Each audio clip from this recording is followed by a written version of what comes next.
Good morning, everybody. Thank you, Jack. Thank you. Okay, work well. Thank you. All right. Good morning, everybody, and welcome to our session for today. My name is Mubita Nawa, and I want to talk to you today about something we are going through as a nation, as a people, as a country, and perhaps as a society. I've got with me here a tray of eggs, and I'm going to use this tray to illustrate what we are going through today. And to start our session for today, and I ask you to open your mind and perhaps to try as much as possible to be objective and to be non-biased and to just hear out perhaps a different perspective to what might be a common conception or even misconception. Let me start by sharing a statistic to begin with.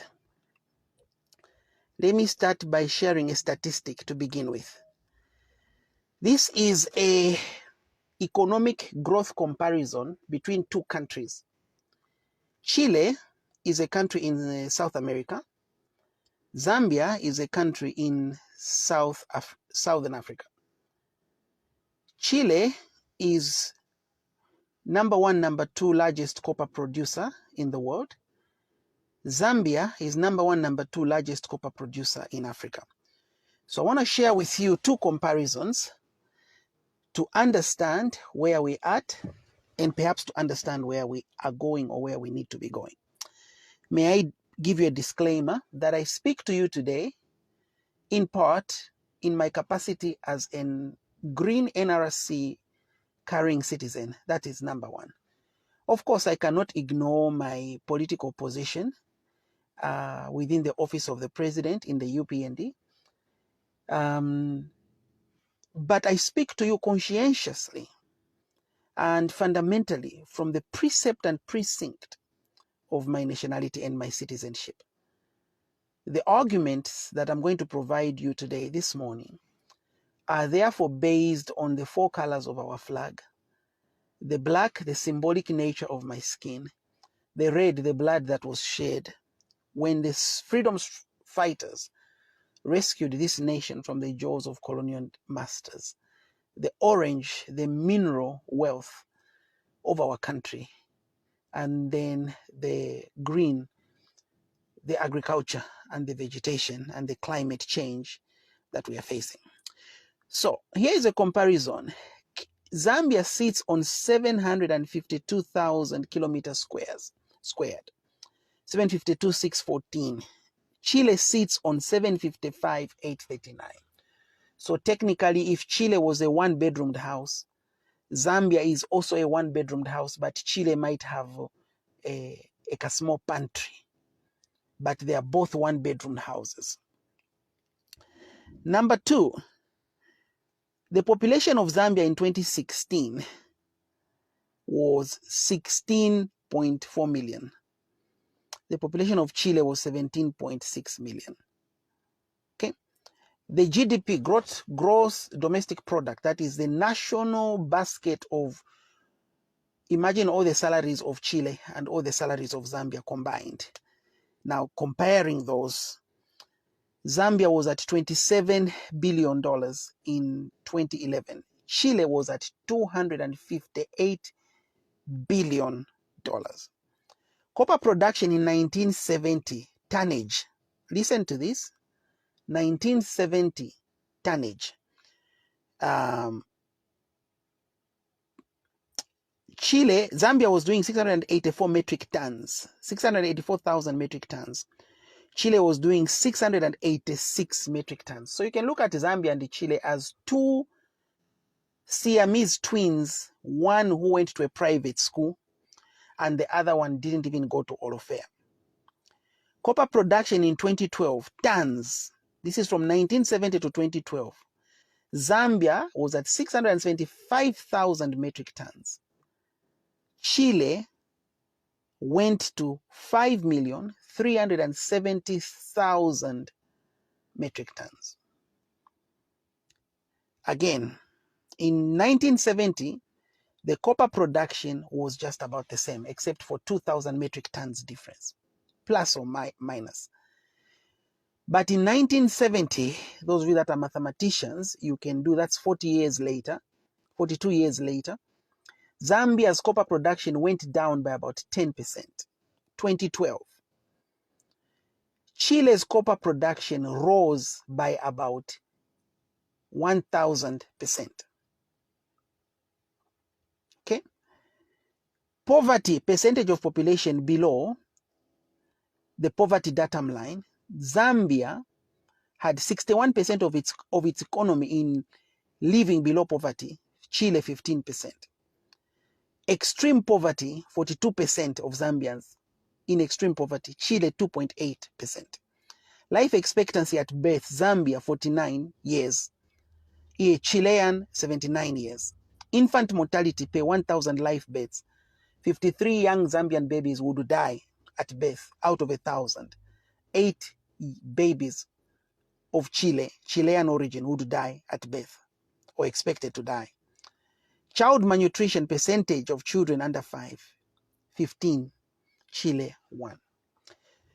I share that statistic to lay an argument, a fundamental argument, that the removal of these subsidies is very painful. Let me say that outrightly. It's very painful. Let's not beat about the bush. Let us not sugarcoat anything. It is going to be a painful process. The fuel price has gone up, petrol, by 4 kwacha. Now petrol is at 21, diesel is at 20. One of the smallest marginal differences between petrol and diesel. Let us look historically at why this fuel price has been increased now. When the new government of Patriotic Front came into power in 2011, they found the US dollar at 5 kwacha. And they found the fuel at about almost the same price. When the PF left, they left the fuel at about 17 kwacha. Meaning in a space of 11 years, the Patriotic Front increased fuel to almost 4 times what they found it at. They left the US dollar at almost 4 times or 3.5 times what they found it at. I know that there are so many people speaking right now. Comedians are poking fun at President Hakainde Hichilema. The truth is this fuel increase will hit us hard. No doubt about that. Let's not pretend. Let's not sugarcoat. You see, in public relations, come out straight and tell people the truth. I've messed up, or I've done what I have to do because I had no other choice but to do this. And so the removal of this fuel subsidy, by the way, it's very funny to hear people who were supposed to increase. This fuel price was supposed to happen somewhere around June, July. The last fuel price increase was around January, February. The next fuel price increase was supposed to happen around June, July. But in the wisdom of the previous government, they decided not to increase fuel. Why did they not increase fuel? Because they didn't want to lose an election. That's very important to say. Coming back to my tray of eggs. There are how many eggs in here? 1, 2, 3, 4, 5. 1, 2, 3, 4, 5, 6. 30 eggs in a tray. So what the PF government did is that they gave Zambians 30 eggs. They gave Zambians 30 eggs on a tray. Half of these eggs, 15 of them, 1, 2, 3, 4, 5, 1, 2, 3. 15 of these eggs, the PF did not mention to Zambians that they are not our eggs. Okay? They are not our eggs. These eggs belong to Eurobond, domestic debt, corruption with money stolen and hidden, middlemen in contracts of fuel, inefficiency, bureaucracy, bad policies on electricity selling tariffs between big corporations and residents of Zambia, political party regalia printing in China using government funds, meal allowances of students, retirees camping at Ministry of Justice for 6 months without eating, bad loans and debts for Eurobonds, including Zambia Railways loans, bad deals at different ministries, expired drugs, making prisoners to start vote, issuing NRCs to young minors, and so on and so forth. And so the longer the Patriotic Front stayed in government, the fewer eggs belonged to us. So Hakainde Hichilema comes, young, dynamic businessman, entrepreneur, intelligent man, passionate about this country. He comes and says, when we form government, we shall reduce fuel by so and so on. He promises that, genuinely promises that. Almost like a young man planning to marry this woman and says, no, when I marry you, we are buying a plot in New Kasama. I'm moving you from whatever compound you're in. I'm taking you into Mayadi.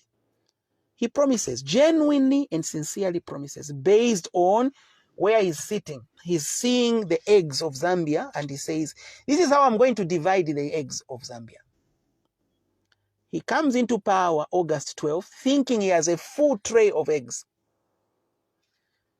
When Director General Intelligence briefs him, Minister of Finance briefs him, Minister of Energy briefs him, Minister of Environment briefs him, Minister of Higher Education briefs him, Hakainde Hichilema then realizes, oh my word. I thought we had 30 eggs that belonged to Zambia. If you remember, we could not even get the debt amount of Zambia, the right amount of debt that Zambia owed. In 2011, when the Patriotic Front came to power, the debt of Zambia was $2 billion US, similar to the debt of Zambia when Kaunda left power in 1991, $2 billion. And the debt that the Patriotic Front left Zambia in, the tray of eggs that was supposed to have been 30, Hakainde Hichilema now comes and discovers there is actually no eggs. There are only debts. And this debt now, if I could just break it down for you further, and thank you for joining us and for following. Hakainde Hichilema then discovers that the Patriotic Front has been doing deals around fuel, including the Patriotic Front owes $500 million US, $508 million US to oil and marketing suppliers, the people who are in the chain of fuel. Don't forget, we don't have oil in Zambia, not yet. We may have oil. I personally think we have oil in Zambia. I think so. If Angola has oil, we should have oil. It's my thinking. It's my personal view. And you know, with exploration and so on and so forth, we are probably 5-10 years away from that. But I personally think we have oil in Zambia. So at the moment, we don't have oil. So all the companies, the tankers, the pipeliners, the Indenis, the different, all these filling stations, they are involved in the oil transaction. It's a very complicated, sophisticated, intricate group that manages oil. But the PF government owes these people about $500 million. Not only do they owe them $500 million, the previous government accrued $10 billion in debt. So HH thought he had one tray of eggs. He's now discovered that even the 7 eggs that are there, they're not his. The 7 trays are not there. One of the ways government finances itself is through borrowing, treasury bills, and so on and so forth, through borrowing.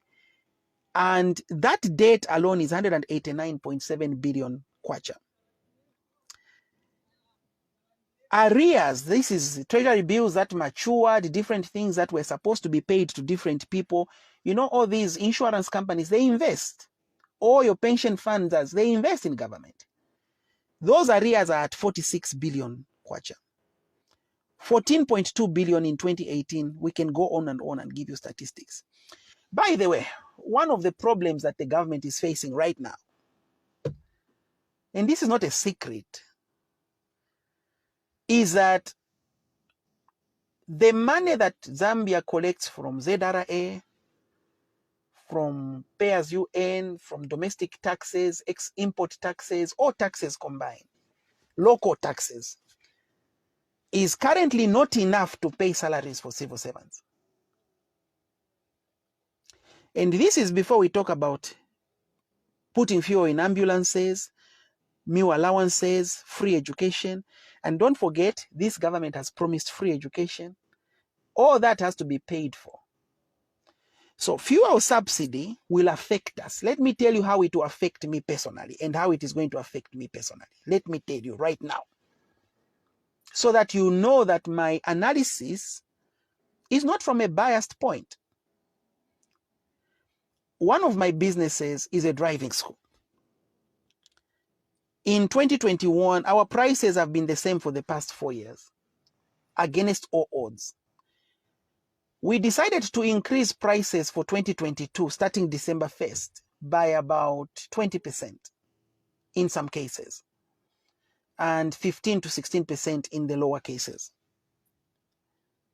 The reason we increased prices is at that time the dollar was so high, ordering vehicles was becoming expensive, spare parts were becoming expensive, fuel itself was a big component. At the moment, my expenditure in that particular business is between 60 to 70% is just on fuel. So we increased prices.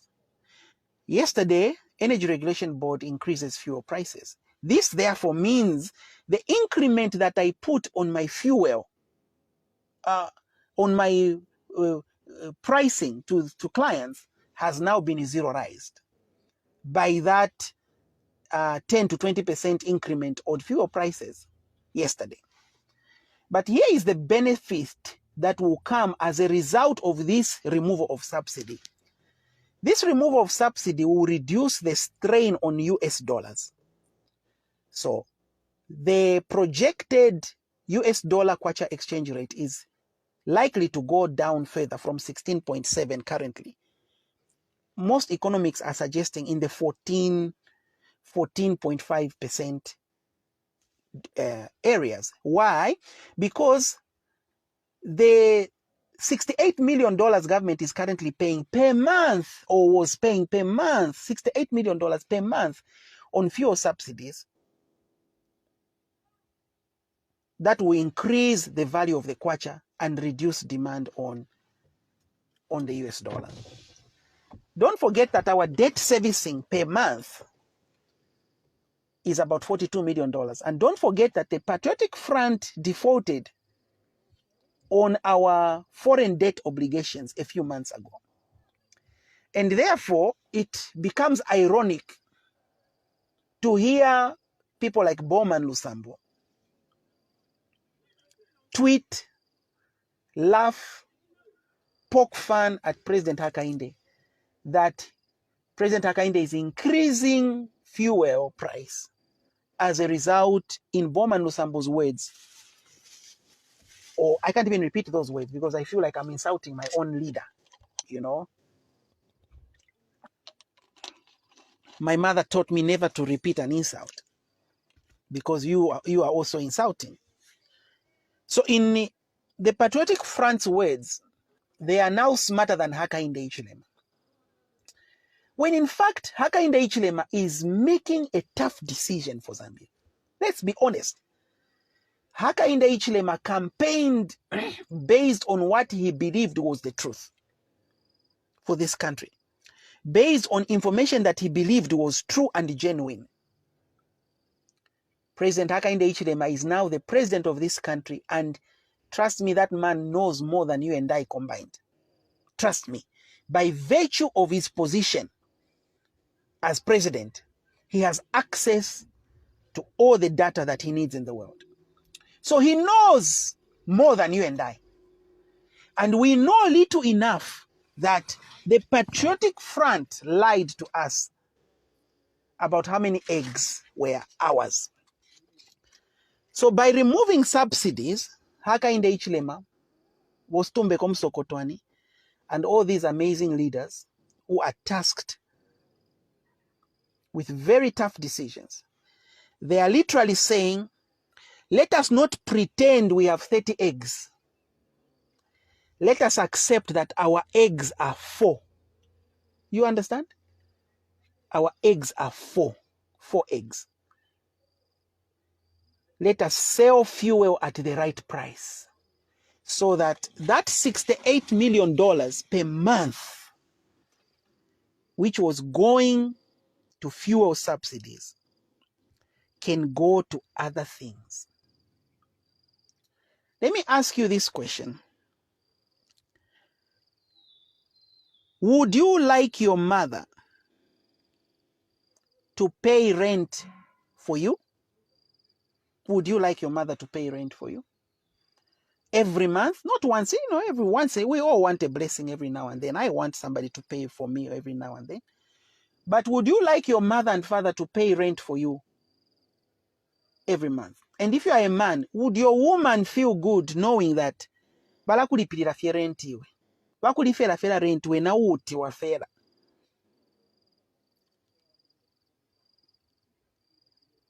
I don't think that is the right way to go. Zambia cannot afford to pay 809 million US dollars per year in fuel subsidies. It cannot afford. It cannot afford. This is the difference between Edgar Chagwa Lungu and Hakainde Hichilema. Edgar Chagwa Lungu would go on a podium and tell lies to Zambians or conceal the truth from Zambians. President Hakainde Hichilema is telling Zambians the truth. Zambia, you need to be where Chile is. You have the potential to be where Chile is. You can't have all this copper and you are messed up. Why is it that after 60 years of independence, nearly, we are still talking about this? Why? Because some leaders failed to make tough decisions. My grandmother is sick right now in Mongu. And a few days ago, my grandmother's toe was amputated. She's 85 years old, poor mom. Having an amputation of a toe at 85 years, your immune system is tired, different reasons. But my grandmother had to lose her toe so that we can save her leg. And by saving her leg, we save her life. This fuel subsidy is not about pretentious leadership. The removal of this fuel subsidy is so that we can pay our civil servants, we can pay our retirees, we can hire the 30,000 teachers, we can do what we need to do. And I'm calling upon all of you Zambians with a conscience. Be part of shaping the truth of this nation. Do not let comedians poke fun at what is right. Do not let bankrupt politicians be the ones to speak. Remember, Edmund Burke said, the reason evil wins is that good men do nothing about it. So we should not be quiet and allow misinformation to become information. Each one of us as a citizen of Zambia has a right to defend the truth, to speak justice. So how will my business survive? Just after increasing prices so that we can make a bit of profit, fuel has been increased. Here's how the business will survive. The dollar will come down. We can now order better vehicles, which will be cheaper to maintain. We can now buy spare parts at a lower price because the dollar has come down and stabilized. And because the dollar will come down, you will buy clothes cheaper. Yes, for now, buses will increase bus fares, things will go up a little bit, marginally, by about 10 to 20%. That is a guarantee. But the ripple effect somewhere starting March, going on to November next year, 2022, the boomeranging effect of positive economic micro and macro and balance of payments will be so amazing. Already, the IMF has given Zambia a grant of 500 million. That's a lot already. Okay? Any dollar that comes in this country due to real economic activities, austerity measures across board, due to prudent leadership, is beneficial to everybody. And one of the biggest enemies of Zambia, by the way, is not the cost of fuel, ladies and gentlemen. It's the cost of the dollar. And so if we can manage the dollar and bring it further to around 14.5, 14 and a half, 14.30, if we can bring back the dollar at 14, we are still okay. And we will be okay. Don't forget, the Patriotic Front found the dollar at 5. And they left it at 19. And even that 19, it's not them who brought it to 19. It's because of Hakainde Hichilema's goodwill in the financial markets that dropped the dollar from 23. And when the foreigners and the intelligence communities began to sense that Hakainde was going to win, the confidence in Zambian economy management grew, as it is still growing and will continue to grow. May the good Lord bless us all. May the good Lord remind us that greatness is beyond good and evil. And if my grandmother could lose a toe to save her leg, which will save her life, and we will benefit by having our grandmother around, then Zambians can buckle their belts a little bit. When Bali said, "I'll fix it," he meant it. And if Bali has to cut one of our toes so that we can become athletes, we can go and rise to the levels of Chile and beyond, then that is what leadership is. Leadership of truth, leadership of candor, leadership of wisdom. I am your friend, your brother, the one and only, the Lozi boy, Mubita Christopher Nawa. Thank you for joining me today. And as you go in your buses, share this word. Motivate someone. Remind them that even Nkungulume in the beginning suffers, but later on they progress. Even a marriage in the beginning has difficulties, but later on they progress. And Bali is on course to bringing an economic turnaround in this country with prudent micro-management policies, fiscal policies that are enshrined in true financial monitoring and procurement agendas stipulated by international financial communities. And I want to assure you that Bali will never borrow money to buy Jameson, but Bali will do what is right for you and I and for our children. And one day we will celebrate and say, we are the leader who took up the mantle of success and did what needed to be done. And this subsidy was a way that the Patriotic Front was stealing money from Zambians. It was a way that they were lying to Zambians that things were okay when they were not actually okay. When a car runs out of fuel, you don't sit there and speak in tongues. You look for a container, look for money, lock your car, and go and get fuel somewhere to move that car. And right now, our economy needs fuel. And Hakainde is carrying containers, 2 jerrycans, 1 5-liter, 1 20-liter, and is running across the street to go and look for fuel for Zambians. And when somebody gets out of a car and runs to get fuel, you support him. You don't worship him. You don't idolize him. You support him because that's the right action for this country. Have a beautiful day. Thank you for joining us. I'm out.